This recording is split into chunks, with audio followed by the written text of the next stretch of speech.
Herkese merhaba, kanalıma hoş geldiniz. Bu videomda sizlere modeli ünlü bir markaya ait olan çok güzel bir çanta tarifi paylaşacağım. Gerçekten çok güzel oldu. Bir tanesini daha önceden örüp hazırlamıştım böyle acı kahverenginde. Şimdi bu açık renklisini birlikte örüp hazırlayacağız. Hemen şöyle modeli yakından sizlere göstermek istiyorum. Öncelikle tabana bakalım.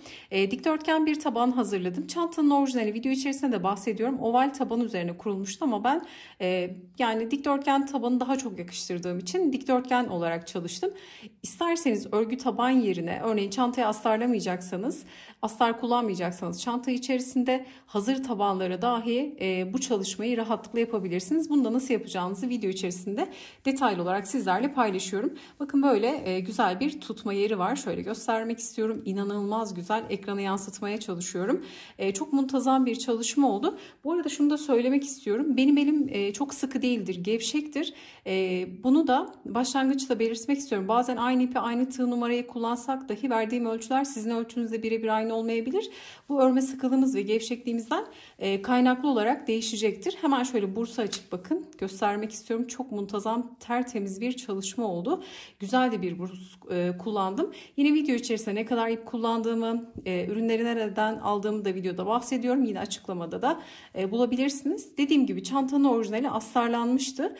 Çantayı astarlayabilirsiniz ama bence astara dahi gerek yok. Bu haliyle bile böyle salaş gerçekten kullanışlı, güzel bir çalışma oluyor.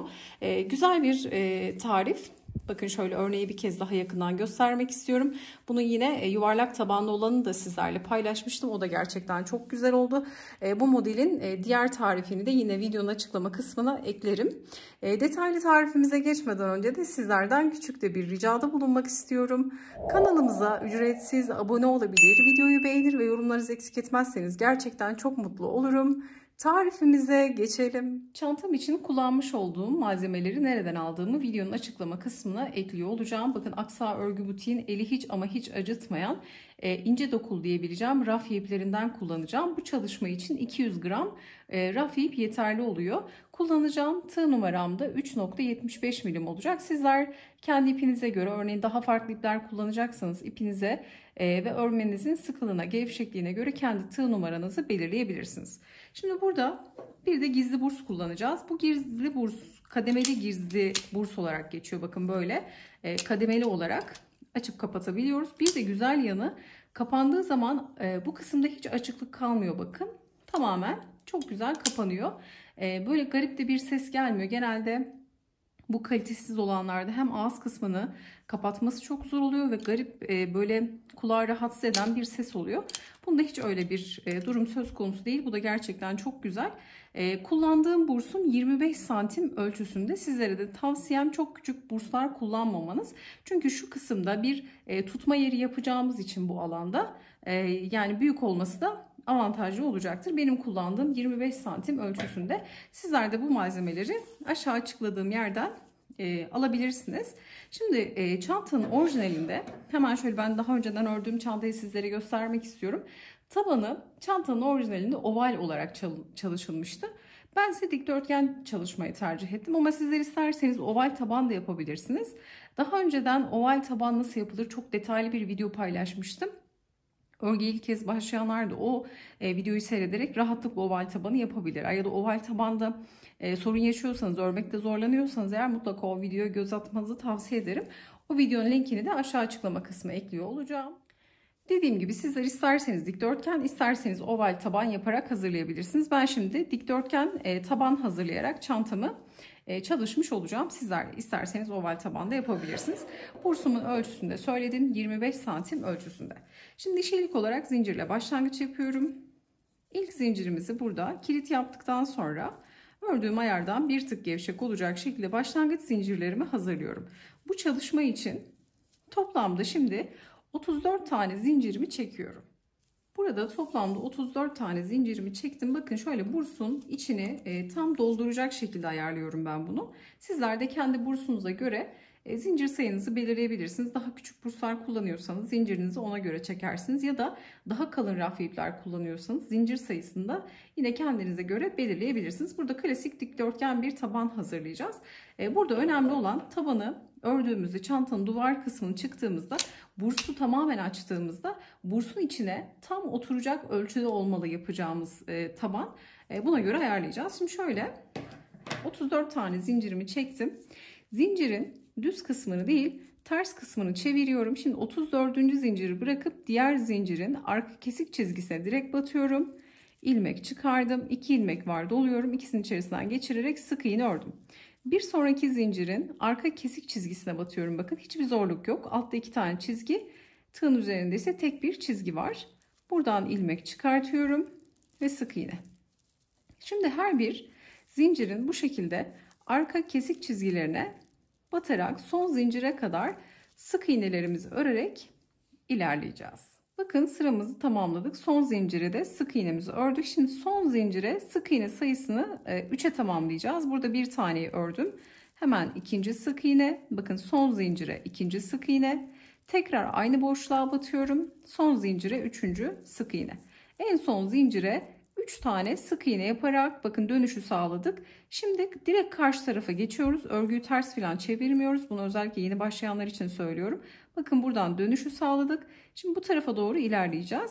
Şimdi hemen gelen sık iğnenin dibine batıyorum. Bakın yine zincirli noktalara batacağız. Bu kez iki çizgi görünecek. Böyle başak başak bir görüntü oluşacak tığımızın üzerinde. Şöyle bakın göstermek istiyorum. Bu noktaların her birine bir tane batarak sık iğne öreceğiz. Sadece son zincire 3 tane ördük. Şimdi karşı tarafa geçtik. Zincirin diğer tarafındayız. Her bir sık iğnenin dibine batıp yani zincirlerin içerisine yine aynı noktalara batıp birer tane sık iğne örüyorum. Bu arada raf ipi de örerken böyle elimde inceltmiyorum. İpi ezmeden, yapısını bozmadan örmeye dikkat ediyorum. Bunu da yaparken ne yapıyorum? Şöyle kısaca bahsetmek gerekirse batış yapıyorum. İlmeği çıkartıyorum. Bir miktar böyle hafif bakın esnetiyorum. Böyle çok sık iğneleri kısa kısa bırakmıyorum. Hafif böyle ipi rahat bırakarak sık iğnelerimi örüyorum. Sizler de bu şekilde yaparsanız sık iğneleri hem kısa tutmamış olursunuz hem de ipi daha çok ortaya çıkarmış olursunuz. Şimdi sıra sonuna kadar gelelim. Sıramızın sonuna geldik. Bakın son bir tane zincir kaldı. İlk ördüğümüz sık iğnenin olduğu nokta. Şimdi bu noktaya batıyorum. Bir tane sık iğne örüyorum. Şimdi sık iğneler hep karşılıklı. Şu uçta da 3 tane sık iğne var. Bakın son zincirin içerisinde. Şimdi burada da 3 tane sık iğne olması gerekiyor. Ama biz burada bağlantı yapacağımız için isterseniz spiral örebilirsiniz. O şekilde bir video paylaşmıştım. Daha önceden dikdörtgen taban yapımı paylaşmıştım sizlerle. Hatırlayanlar olacaktır. Ama bunda ben şimdi bitiş ve başlangıcı belli olsun diye kaydırma yöntemiyle sıra bitiş ve başlangıcını belli şekilde öreceğim.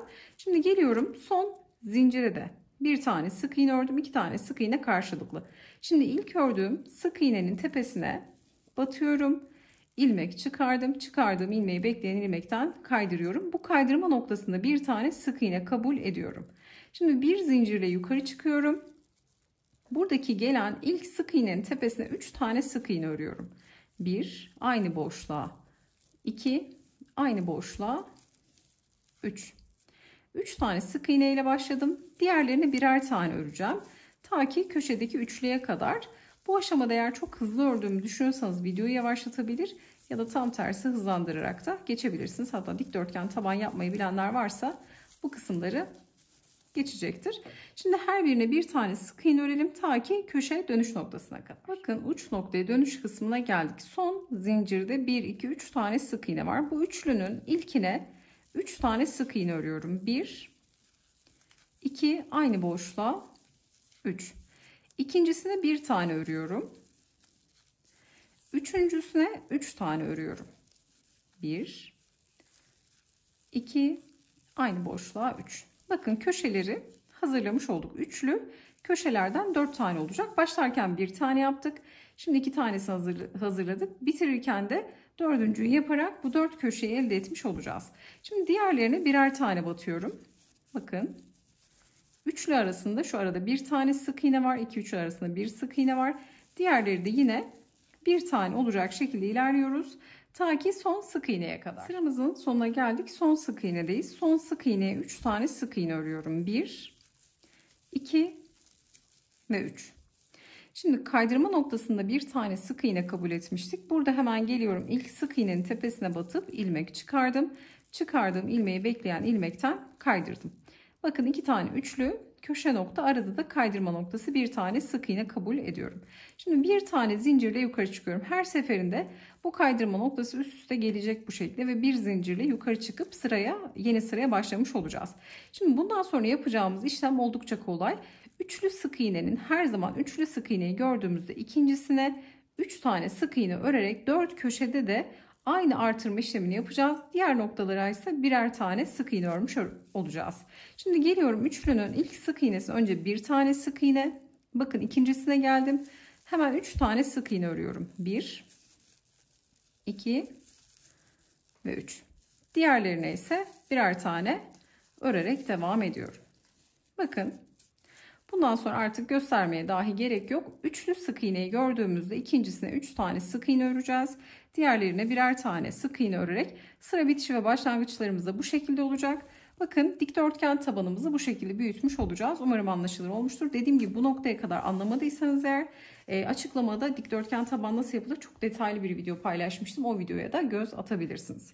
Şimdi bunu 8 sıra olana kadar devam ettireceğim. Şimdi 3. sıraya başladım. Şimdi 8 sıra olana kadar tabanımızı hazırlayalım. Dikdörtgen tabanımızı sizlere tarif etmiş olduğum gibi 8 sıraya tamamladım. Hemen şöyle taban ölçümüzü söyleyecek olursam, tabanımızın uzun kenarı 31,5 santim. Kısa kenarı da 12 santim ölçüsünde oldu. Şimdi artık modeli kurmaya geçeceğiz. Bu arada şunu da söylemek istiyorum. Model 2'nin katından oluşuyor. Modelimizi 2'nin katından kuracağız ama model sayımız da yine 2'nin katı şeklinde olmalı. Yani hazırlayacağımız modeller tek sayıda olmamalı. Yani bitirdiğimizde model sayımız tek sayılı olmamalı ki çünkü bursu ortalı bir şekilde yerleştirelim. Buna da dikkat etmeye özen gösterelim. Örneğin sizler hazır bir taban kullanıyorsunuz. Böyle örgü bir taban kullanmayacaksınız. Ya da oval bir taban ya da yuvarlak bir taban kullanacaksınız. Sık iğne sayınızı en son sırada saydığınızda 2 artı 2, yani 2'nin katları olacak şekilde olması yeterli olacak. Şimdi artık modelimizi kurmaya geçelim. Burada şimdi son sık iğneye sık iğnemi ördüm. Geliyorum kaydırma noktasında bir tane sık iğne kabul etmiştik. İlk sık iğnenin tepesine batıyorum. İlmek çıkardım. Bekleyen ilmeğimden kaydırdım. Bakın. Şimdi bu geriye doğru giderek kaydırma noktasına da çalışacağız. Şimdi ilk sık iğnenin tepesindeyiz. Burada şimdi 1, 2, 3 zincirle yukarı çıkıyorum. Tığıma doluyorum. Geriye doğru giderek kaydırma noktasına batacağım. Bakın. Kaydırma boşluğuna batıyorum. Buradan ilmek çıkarıp ilmeğimi mutlaka uzatıyorum. Doluyorum. Tekrar geriye, bakın aynı noktaya kaydırma boşluğuna batıyorum. Geriye doğru. İlmeğimi çıkartıp uzattım. Toplamda 5 tane ilmek var. Son ilmek hariç hepsini toplayacağım. Şimdi tığıma doladım. Son ilmek hariç hepsini topladım. Kaldı burada 2 ilmek, doluyorum. 2 ilmeği de aynı anda örerek bakın birinci modeli oluşturmuş olduk. Bu model sayımızda yine 2'nin katı şeklinde olmalı. Tek sayı olmamalı. Buna mutlaka dikkat edin. Tığıma doluyorum. Şimdi bir tane sık iğne atlıyorum. Bu arada şunu da söylemek istiyorum. Dikdörtgen tabanı bitirdikten sonra tersten buharlı ütüyle ütüleme yaptım. Mutlaka ütüleyin ya da el ütüsü yapacaksanız da elinizi en son düzledikten sonra duvar kısmını örmeye geçin. Örneğin çantayı ütülüyorsunuz. Duvar kısmını ördünüz. Sonradan tabanı ütülemek hem zor olacaktır hem de çantayı bozacaktır. Mutlaka tabanı bitirdikten sonra tabanı ütülemek gerekiyor. Duvar kısmını ördükten sonra da tamamen bitirdikten sonra duvar kısmını ütülemek gerekiyor. Bunu da belirtmekte fayda var. Şimdi ilk modeli oluşturdum. Tığıma doluyorum. Bir tane sık iğne atladım. Bir diğer sık iğneye batıyorum. İlmek çıkardım. 3 ilmeğim var. Doluyorum. İkisini birlikte tekrar doladım. İkisini birlikte örerek ikili trabzan hazırladım. Baştaki 3 zincirde bir trabzan kabul etmiştik bakın. Şimdi tığıma tekrar doluyorum. Geriye doğru giderek atladığım sık iğneye batacağım. Tığıma doladım. Geriye doğru gidiyorum, atladığım sık iğneye batıp bu noktadan ilmek çıkartıp uzatıyorum. Tekrar doluyorum. Aynı noktaya yine batıp ilmeğimi uzatarak toplamda 5 ilmek var. Son ilmek hariç hepsini topluyorum. Kalan 2 ilmeği de kapatarak ikinci modeli oluşturmuş oluyorum. Şimdi tekrar göstermek istiyorum. Tığıma doladım. Sıradaki bakın sık iğneye atlıyorum. Bir sonraki sık iğneye bir tane ikili trabzan örüyorum. Doluyorum. Geriye doğru giderek atladığım sık iğneye batıp ilmeğimi uzatıyorum. Doladım. Yine aynı boşluğa batıp ikinci kez ilmeğimi uzatıyorum. 5 ilmek var, doluyorum. Son ilmek hariç hepsini topladım. Doluyorum. Kalan 2 ilmeği de kapatıyorum. Bakın bu şekilde devam edeceğiz. Bir kez daha yapalım. Bir tane atladım. Bir diğerine battım. Önce ikili trabzan ileriye doğru. Tığıma doluyorum. Geriye doğru giderek atladığımız sık iğneye batıp böyle uzunca ilmeklerimizi uzatıp fıstığımızı oluşturuyoruz. Doluyorum. Yine bakın köşede de bir tane atladım. Bir diğerine battım. Üçlü olan noktada da aynı işlemi yapıyoruz. Sonra geriye doğru giderek yine aynı modeli çalışıyoruz bakın. Çok çok kolay bir örnek. Şimdi bu sırayı tamamlayalım sıra sonuna kadar. Sıramızın sonuna geldik. Şimdi toplamda 62 tane modelimiz oluyor bakın. Şimdi 62.'yi yapacağız burada. Hemen sonuncu örneği de yapalım. Şöyle bakın sıradaki sık iğneye atlıyorum. Artık son sık iğneye batıyorum. Buradaki son sık iğneye ikili trabzan, tığıma doluyorum. Geriye doğru giderek atladığım sık iğneye hemen ilmeklerimi uzatarak fıstığımı tamamlıyorum. Şimdi son 2 ilmeği de kapattıktan sonra bundan sonra hep bitiş ve başlangıçlar bakın böyle olacak. Buradaki 3 zincire hiç dokunmadan modelin üzerindeki tepe boşluğa batacağız bakın. Modelin tepesindeki boşluğa batıyorum. İlmek çıkardım. Bekleyen ilmeğimden kaydırarak geçirdim. Şimdi bu noktada 1, 2, 3 zincirle yukarı çıkıyorum. Şimdi modelin üzerindeyiz bakın. Şimdi bir sıra düz taraftan bir sıra tersten öreceğiz. Örgümü çeviriyorum. Şimdi burada modelin üzerindeyiz bakın. Şöyle göstermek istiyorum. 3 zinciri yine bir trabzan kabul ediyoruz. Tığıma doladım. Şimdi modelin üzerindeyken her zaman sağındaki boşluğu kullanacağız. Şu geniş boşluğu kullanacağız bundan sonra. Hep bu şekilde ilerleyecek model. Hemen modelin sağındaki geniş boşluğa bakın geriye doğru giderek bu boşluğa batıyorum. İlmeğimi çıkartıp yine ilk sıradaki aynı modeli uyguluyoruz. Doluyorum. Aynı boşluğa gelip ikinci kez ilmeğimi uzatarak son ilmek hariç hepsini topluyorum. Kalan 2 ilmeği de kapatıyorum. Tığıma doladım. Şimdi bakın bu model üzerine modeli çalıştık. İkisi farklı bakın eğimde duruyor. Şimdi bu modelin üzerine 3 zincirle trabzanımızı oluşturduk. Şimdi bir sonraki model. Aslında şöyle de yapabilirsiniz. Normalde ne yapıyorduk? Bir tane sık iğne atlayıp bir diğerine batıyorduk. Aslında yine aynı mantık. Burada batış yapacağımız modelin yani üzerine öreceğimiz trabzan üzerine gelmeli. Bakın trabzan üzerine trabzan çalışacağız. Hemen şu arada bakın modelin arasında kalan trabzan var. Hemen modeli atlıyorum. Trabzanın tepesine batıyorum. Bir tane ikili trabzan örüyorum. Yani sıradaki modelin ikili trabzan üzerine ikili trabzan hazırlıyorum. Sonra tığıma doluyorum. Geriye doğru giderek hemen sağındaki boşluğa çalışıyorum bakın. Hemen bu noktadan ilmeğimi uzattım. Doluyorum. Aynı boşluğa gelip ikinci kez ilmeğimi uzatarak son ilmek hariç hepsini topluyorum. Son 2 ilmeği de toplayıp kapatıyorum. Bakın bu şekilde örneğimizi oluşturuyoruz. Bir sıra düzden bir sıra tersten öreceğiz. Tığıma doluyorum. Şimdi modelin olduğu tepe boşluğu atlıyorum. Trabzanın tepesine batıyorum. Bakın sıradaki örneğim bu. Bakın şöyle açarak özellikle göstermek istiyorum. Sıradaki örnek bu. Bunun üzerine çalıştık. Şimdi modelin trabzanını bulmam gerekiyor. Bakın ikili trabzanın tepesine çalışacağız. Hemen şöyle düzden de baktığımızda trabzan burası. Yani modelin tepe boşluğunu atlıyoruz. İkili trabzanın tepesine batarak tekrar ikili trabzan, tığıma doluyorum. Hemen geriye doğru giderek buradaki sağ geniş boşluğuna batıp bir doladım. 2 kez ilmeğimi uzatıp son ilmek hariç hepsini topluyorum. Kalan 2 ilmeği de kapatıyorum. Bir kez daha yapalım. Bir sonraki model hemen modelin tepesine atlıyorum. İkili trabzanın tepesine batıp ikili trabzan doluyorum. Hemen sağ geniş boşluğuna geriye doğru gelip tığımın başına dolayarak 2 kez ilmek uzatıp son ilmek hariç hepsini toplayıp 2 ilmeği de kapatıyorum.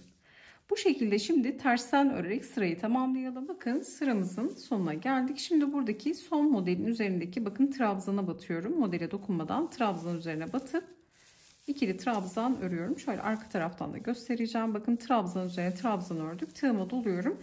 Yine geriye doğru giderek sağ geniş boşluğundaki noktaya modelimizi çalışıyoruz. Son ilmek hariç hepsini topladım. Son 2 ilmeği de kapattıktan sonra hemen ne yapıyorum? Bakın 3 zincire dokunmuyorum. Zincirle başladığımız için hemen modelin tepesine batıyorum. İlmek çıkardım. Bekleyen ilmeğimden kaydırıyorum. Sonra 1, 2, 3 zincirle örgümü çeviriyorum. Şimdi düz taraftan öreceğiz. Şimdi bakın mutlaka şöyle modeli açarak görün. Hep aynı noktada bitiş ve başlangıç yapıyoruz. Bakın buradaki 3 zinciri, buradaki 3 zinciri rahatlıkla görüyoruz. Hep model böyle üst üste gelerek bitiş ve başlangıcımızı oluşturacak. Şimdi modelin üzerindeyiz bakın. Tığıma doluyorum. Yine 3 zinciri trabzan kabul ediyoruz. Geriye doğru giderek hemen sağ geniş boşluğuna batıyorum. Tığıma dolayarak ilmeğimi uzattım. Tekrar doluyorum. Aynı boşluğa gelip ikinci kez ilmeğimi uzatarak son ilmek hariç hepsini topluyorum. Bakın yine aynı örneği tekrar etmiş olacağız. Tığıma doluyorum. Bakın bu model üzerine modelimizi çalıştık. Hemen bir sonraki model. Buradaki bakın fıstıklı olan tepe boşluğa değil ikili trabzanın tepesine batıyorum. Bu şekilde her zaman ikili trabzanın tepesine ikili trabzan öreceğiz. Tığıma doluyorum. Hemen model üzerine trabzan çalıştıktan sonra geriye doğru giderek bakın geniş boşluktan modelimizi oluşturmuş olacağız. Umarım model anlaşılır olmuştur. Bundan sonra hep bu şekilde bakın ilerliyor. Bir düzden bir tersten, bir düzden bir tersten.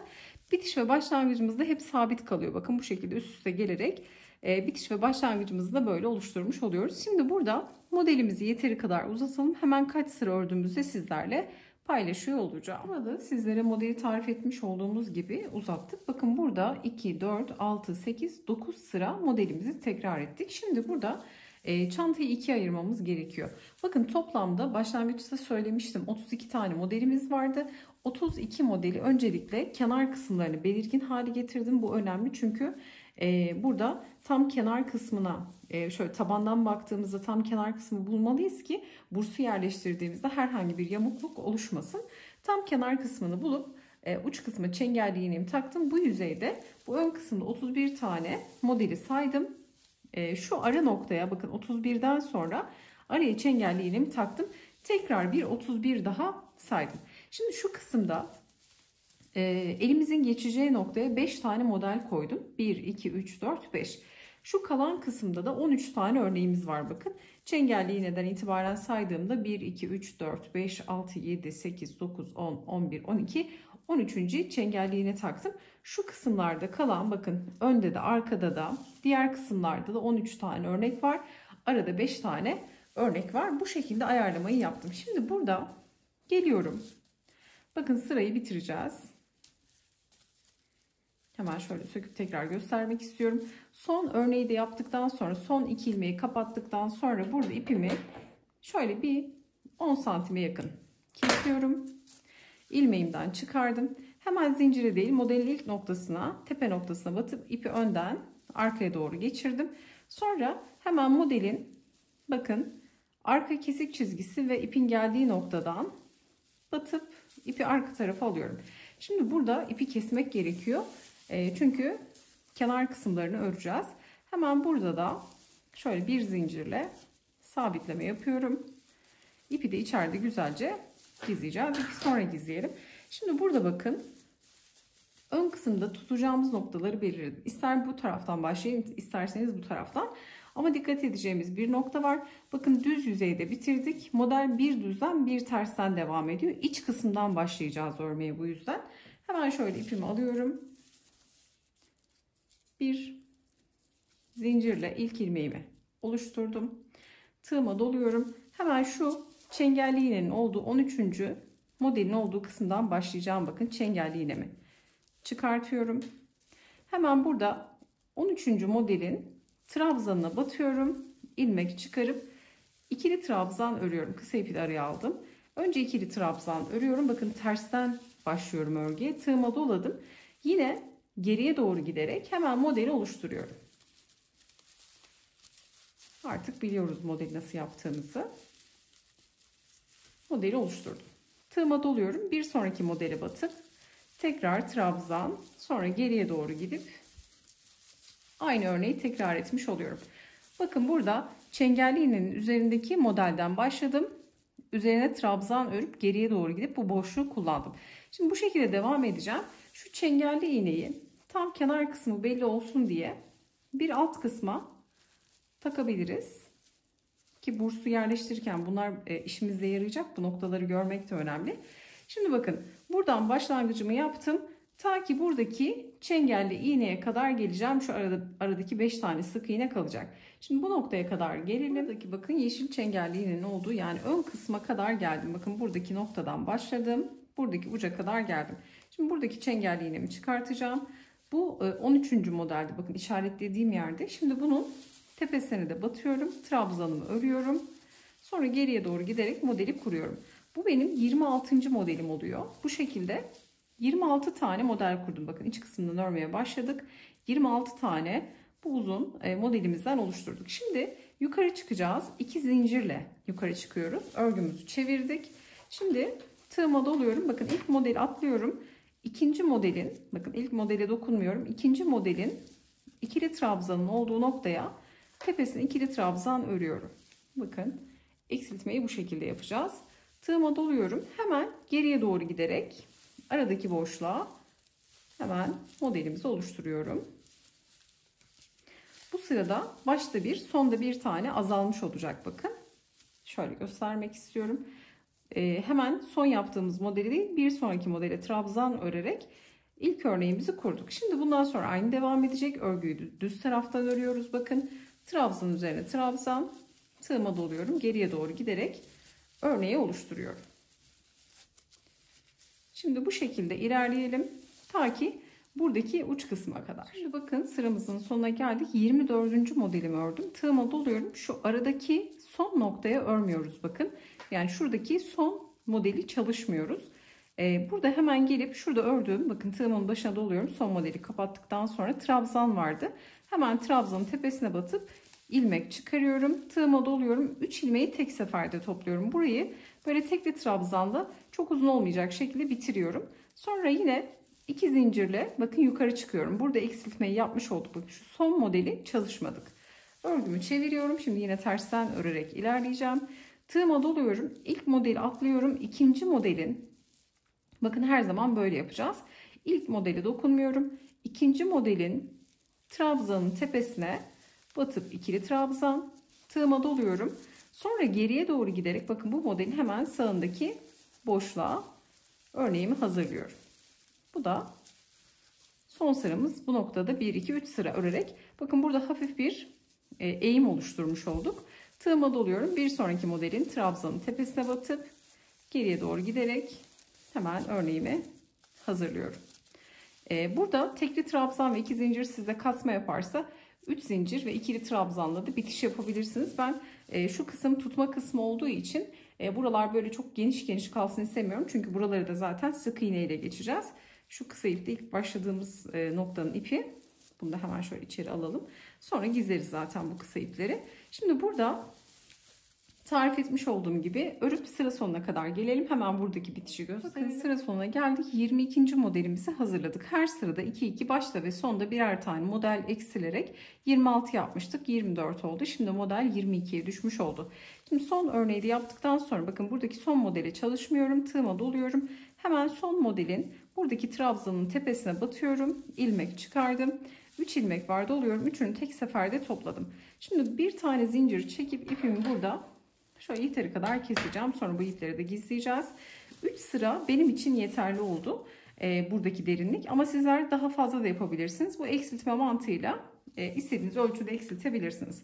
Şimdi şurada başlangıcı gösterip ölçüleri vereceğim. Burada 9 sıra model kaç santim oldu bunu da söyleyeceğim. Şimdi bakın aynı işlem. Buradaki yaptığımız işlemi bu alan içinde birebir aynı şekilde hazırlamış olacağız. Yine şöyle bir zincirle bir ilmek oluşturarak başlıyorum. Ve geliyorum.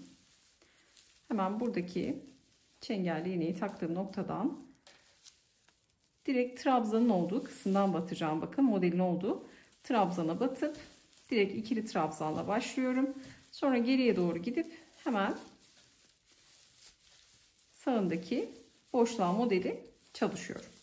Birebir aynı işlem bakın. Bundan sonrasını göstermeye gerek yok. Hemen tekrar örneğimizi kuruyoruz. Sadece şöyle başlangıcı göstermek istedim.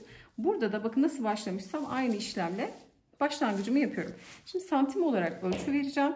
9 sıra model bende kaç santim oldu? Elden ele göre değişebilir çünkü. Bakın tabanı ölçmüyorum. Dibinden modelin 9 sıra 17 santim oldu. Şu çantanın derinliği bu kısımda 17 santim. Bir sırada sık iğne gelecek. Yaklaşık bir 18 santim olmuş olacak. Şurada 3 sıra ördüğümüz modeli ölçmek istiyorum bakın. Bu kenarları gelecek olan kısımda yaklaşık bir 5-6 santim ölçüsünde sık iğne de geleceği için tam hatta 6-6,5 santim gibi de olacak. Şimdi buradaki şu kısmı tarif etmiş olduğum gibi bu alanı da aynı şekilde öreceğiz. Sonra sık iğne çalışması yapıp en son artık bursa yerleştirmiş olacağız. Bakın iki tarafı da tarif etmiş olduğum gibi 3 sıra böyle eksilterek örmüş oldum. Şimdi bu uç kısımdayız. İçeriden örüyorduk bakın. Tersten örüyorduk. En son tekli trabzanı ördükten sonra şöyle göstermek istiyorum. En son tekli trabzanı ördüm. Bir tane zincir çekip örgümü çeviriyorum. Şimdi düz kısımdan buradan başlayıp bir sıra sık iğne öreceğiz. Hemen geliyorum. Bakın buradaki tekli trabzanın tepesine batıyorum. Sık iğne. Şimdi modelin üzerine bakın fıstıklı olan modelin tepesine batıyorum. Sık iğne. Hemen trabzan geliyor. Trabzanın da tepesine batıp tekrar sık iğne. Şimdi bu kısmı böyle geçeceğiz. Bu arada sık iğneleri böyle gevşek gevşek örmeyelim. Birazcık bu noktada elimizi sıkabiliriz. Artık bursu yerleştireceğiz bu aşamadan sonra. Şimdi modelin üzerine ikili trabzanın üzerine sık iğne şeklinde bakın burada tarif etmiş olduğum gibi ilerleyeceğiz. Şuradaki uca gelelim. Hemen buraya nasıl dönüyoruz? Bu kısmı gösterelim. Buradaki uç kısma kadar geldik. Bakın modelin olduğu trabzana da battım. Şimdi köşede 2 zincirlik boşluk vardı. Bu 2 zincirlik boşluğa bakın tam sivri nokta burası. Buraya 3 tane sık iğne örüyorum. 2 3 hemen şöyle trabzanın olduğu noktaya bir tane sık iğne. Şimdi trabzanın gövdesine 2 tane sık iğne. 1 2 yani buradaki uygun boşluklara batıp şöyle aşağı doğru bakın kavisli bir şekilde inmiş olacağız. Sonra hemen zincirli nokta geliyor. Bu noktaya da şöyle 2 tane sık iğne örelim. Sonra hemen şöyle kontrol edeceğim. Bakın buradaki gelen bakın şu modeli çalışmıştık. Hemen gelen modelin trabzanın tepesine batıp direkt sık iğne örüyorum. Bu şekilde bakın aşağı indim. Bu kısımda bıraktığımız modeller vardı. Trabzan üzerine sık iğne, modelin üzerine sık iğne. Bakın tepe boşlukları oldukça belirgin. Zaten elinize aldığınız zaman bunu çok rahatlıkla göreceksiniz. Bu şekilde geçeceğim. Şu kısa ipleri de gizleyeceğim bu ara. Onları zaten o kısımları örerken göstermiştim. Şimdi bu tarafta da aynı işlem. Bakın sadece sık iğne ile geçiyorum. Şimdi şu arada trabzan var. Hemen bunun böyle bacağına batıyorum. Ve şurada gelen hemen modelin üzerindeki boşluğa batıyorum. Ara boşluğa 2 tane. Diğer ara boşluğa yine 1, 2, 3 tane sık iğne örüyorum. Bakın bu kısmı böyle sık iğne ile geçmiş oluyorum. Sizler de uygun boşluklara batarak bu kısmı bu şekilde geçebilirsiniz. Şimdi devam edeceğiz aynı şekilde. Gelen model üzerine sık iğne bakın kısa ipleri de bu aşamada gizliyorum. Trabzanın üzerine sık iğne birebir aynı işlemleri yapacağım. Sık iğnelerimizi örüp burada da aynı şekilde sık iğneyi örüp ilk başladığımız noktaya kadar geliyoruz. Bakın sıra sonuna geldik. Şimdi buradaki geniş boşluğa buradaki modelin üzerine batmıştım. Şimdi 1-2 tane sık iğne örüyorum. Sonra ipimi yaklaşık bir 10 santim kadar kesiyorum. İlmeğimden çıkarttım. İlk sık iğnenin tepesine batıyorum. Kısa ipi önden arkaya. Sonra en son ördüğüm sık iğnenin ipin geldiği noktadan ipi tekrar içeri alarak şimdi ipi de içeride gizleyerek bakın bu kısmı da bu şekilde tamamladım. Şimdi çantamızı duvar kısmında buharlı ütüyle ütüleme yapacağız. Bakın şöyle göstermek istiyorum. Çantamızın örgü kısmını tamamladık. Şimdi artık bursu yerleştireceğiz. Bursu da alıyorum hemen. Bursu örerken iple kaplarken 3 milim tığ kullanacağım. Biliyorsunuz bursu yerleştirmenin birçok farklı yöntemi var ve birçok farklı yöntemi kanalımda sizlerle daha önceden paylaşmıştım. Farklı şekilde yerleştirmek isterseniz bursu çanta tarifleri yazarsanız ismimle beraber o videoları da görebilirsiniz. Şimdi burada tığla sık iğne ile tamamını kaplayacağız bursumuzun. Sonra da kaydırma tekniğiyle bursu çantaya yerleştirmiş olacağız. Şimdi bursun şöyle açılma noktası. Bakın. Şimdi ne yapıyorum? Hemen önce işe bir zincirle başlangıç yapıyorum. Sonra bursumu alıyorum. Bakın direkt bursun alttan şöyle giriyorum. İpimi alıyorum. Direkt sık iğne örüyorum. Şimdi biraz burs da büyük. Ekranı sığdırmakta zorlanıyorum. Şöyle hemen dibinden başlıyorum bakın. Metal kısım görünmeyecek şekilde sık iğne öreceğiz. Bu burs da gerçekten çok kaliteli, kademeli olarak başta da bahsetmiştim. Ağız kapanmasına hiçbir sorun olmuyor. Mutlaka bu bursla da tanışmanızı tavsiye ederim. Farklı boylarını da yine Aksa Örgü Butik'te bulabilirsiniz. Açıklamaya ekliyor olacağım. Bakın sadece sık iğne örüyorum. Batıyorum, ipimi alıyorum. İlmek çıkardım. Sık iğne. Şimdi burada tek yaptığım işlem sık iğne örerek tamamen bursu kaplayacağım. Şu kısma geldiğimde burada bir 4 ya da 5 zincir, buraya mesafenize göre zincir çekip tekrar karşı tarafa geçip tekrar yine sık iğne örerek buradaki uca kadar gelmiş olacağım. Şuradaki zincirli kısmı da hemen sizlere göstermiş olurum. Şimdi tamamını kaplayıp bitirelim. Bursumuzu tamamen sık iğne ile kapladık. Normalde iç kısmından başlamıştım ama sık iğneler dışarı düz gelsin diye bakın buradan başlayarak sık iğnelerimi ördüm. Şu kısımda da bu metal nokta kapandığı için şöyle göstermek istiyorum. Burada 3 tane zincir çektim. 3 zincirlik boşluk bırakıp burada karşı tarafa geçip tekrar sık iğnelerle tamamen bursu kaplamış olduk. Bakın oldukça yoğun kapladım. Bunun sebebi de sıkı sıkı biraz böyle ittire ittire kapladım. Sebebi de bakın diğer çantamda birazcık daha gevşek çalışmıştım.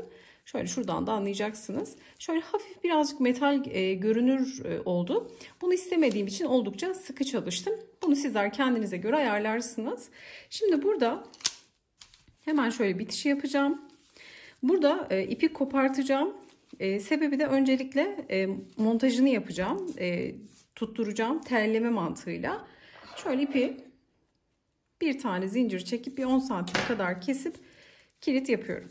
Şimdi burada bakın şöyle dışında düz düz görünüyor.